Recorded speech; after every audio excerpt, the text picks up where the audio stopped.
Assalamualaikum warahmatullahi wabarakatuh. Perkenalkan, nama saya Sylvia Sanabila Safitri. Di sini saya akan menjelaskan tentang Quran Surat An-Nahl ayat 125. Sebelum saya membacakannya, saya akan menuliskannya terlebih dahulu.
Baik, saya akan membacakannya.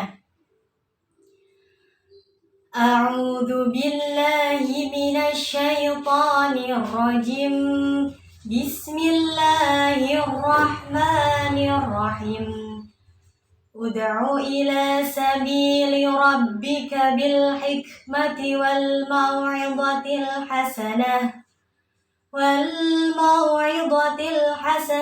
wajadilhum billati hiya ahsan. Inna rabbaka huwa a'lamu biman dhalla an sabilihi wa huwa a'lamu bil muhtadin. Shadaqallahul adzim. Yang artinya, serulah manusia kepada jalan Tuhanmu dengan hikmah dan pelajaran yang baik, dan bantahlah mereka dengan cara yang baik. Sesungguhnya Tuhanmu, dialah yang lebih mengetahui tentang siapa yang tersesat dari jalannya, dan dialah yang lebih mengetahui orang-orang yang mendapat petunjuk. Baik, lanjut ke mufradat ayatnya ya.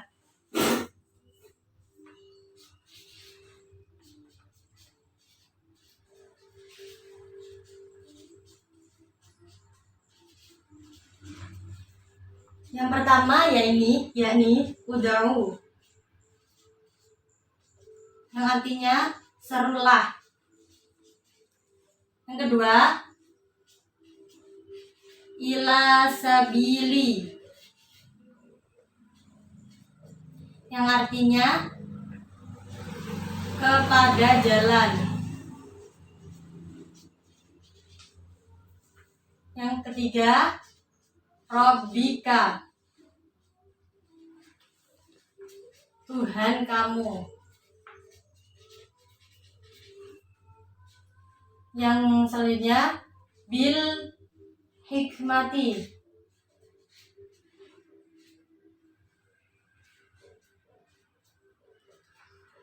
yang artinya dengan hikmah. Selanjutnya wal mau'izati,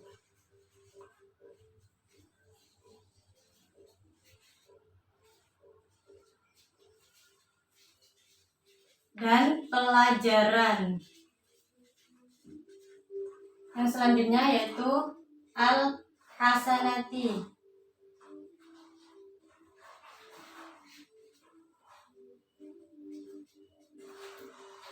yang artinya yang baik.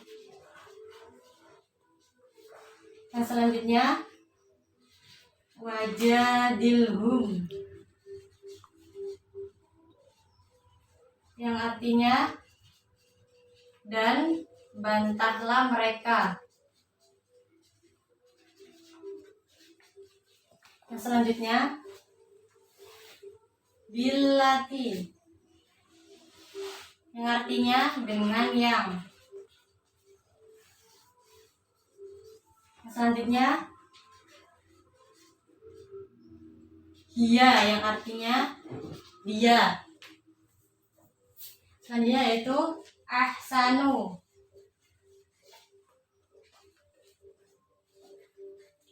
yang artinya lebih baik. Selanjutnya inna, sesungguhnya. Yang selanjutnya huwa, yang artinya dia. Yang selanjutnya a'lamu, yang artinya lebih mengetahui. Yang selanjutnya bimang, yang artinya dengan siapa yang. Yang selanjutnya dhalla, yang artinya tersesat. Yang selanjutnya al-sabilihi,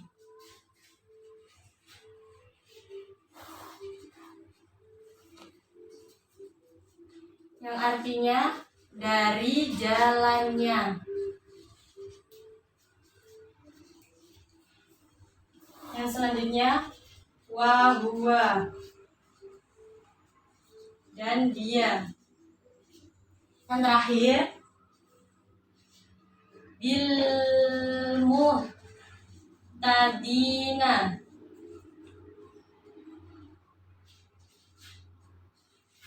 yang artinya dengan orang-orang yang mendapat petunjuk.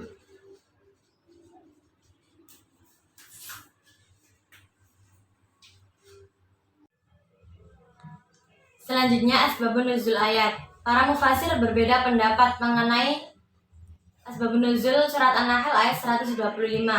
Al-Wahidi menyatakan bahwa ayat ini turun ketika Rasulullah menyaksikan jenazah 70 sahabat yang syahid ketika perang Uhud, termasuk Hamzah paman Rasulullah. Sedangkan Al-Qurtubi menyatakan bahwa ayat ini turun di Mekah ketika adanya perintah kepada Rasulullah untuk melakukan gencatan senjata kepada pihak Quraisy. Sedangkan Jalaluddin As-Suyuti menyatakan bahwa ayat ini tidak memiliki asbabun nuzul.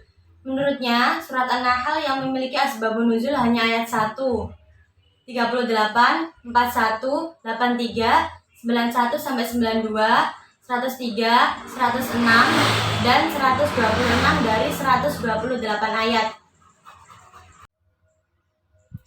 Selanjutnya, kandungan surat. Nama An-Nahl terambil dari kata Nahl yang berarti lebah yang disebut pada ayat 68 surat ini.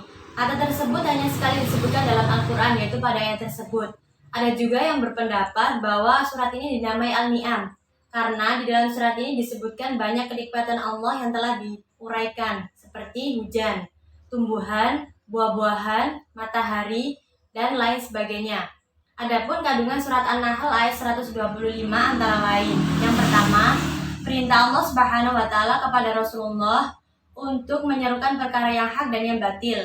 Yang kedua, Allah Subhanahu wa taala menjelaskan kepada Rasulnya bahwa sesungguhnya dakwah adalah untuk agama Allah semata, bukan untuk kepentingan pribadi pendakwah atau golongan maupun umatnya.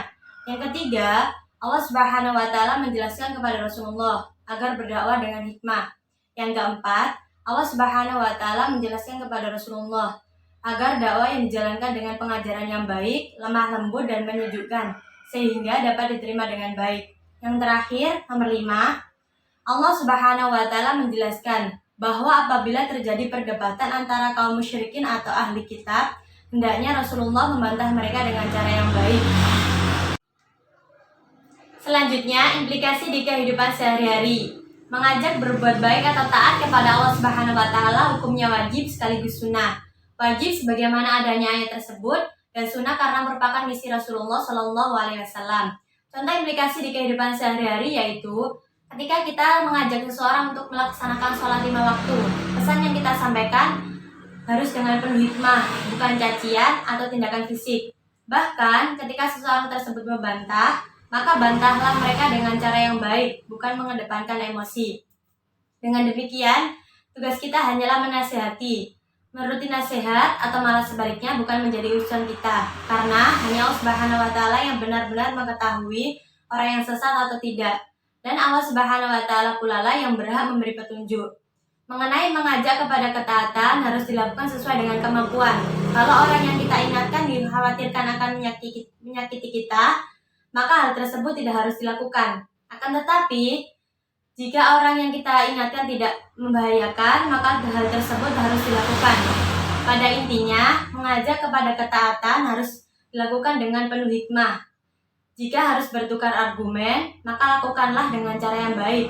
Seperti terakhir ayat, sesungguhnya Tuhanmu, dialah yang lebih mengetahui tentang siapa yang tersesat dari jalannya.